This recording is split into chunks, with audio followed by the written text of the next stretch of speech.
I think I've always been interested in big questions, which I thought were just sort of philosophical. I thought you just kind of would muse over what happened in the Big Bang or the origin of the universe or how we were all connected. And I was kind of surprised to discover there are scientific answers to these questions.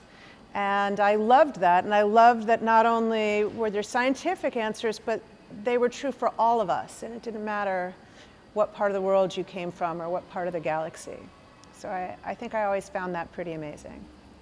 I grew up in the city in Chicago, and the skies are bright all the time because of the street lights and the city lights. And I remember the first time I saw a dark sky. I was traveling with my family to a small island off of South Carolina, and on the beach, there are no street lights on the island, and it was completely dark. And I remember the first time I saw the Milky Way, our own galaxy, just this kind of rip across the sky.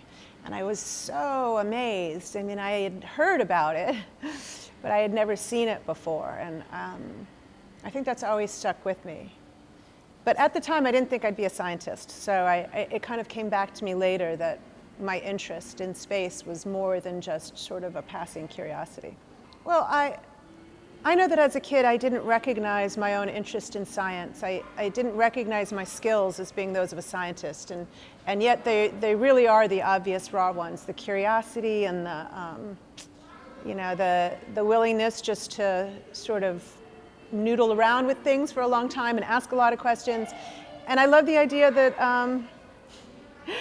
that kids like those noisy ones downstairs will think of themselves differently and have a chance to get on it sooner than I did.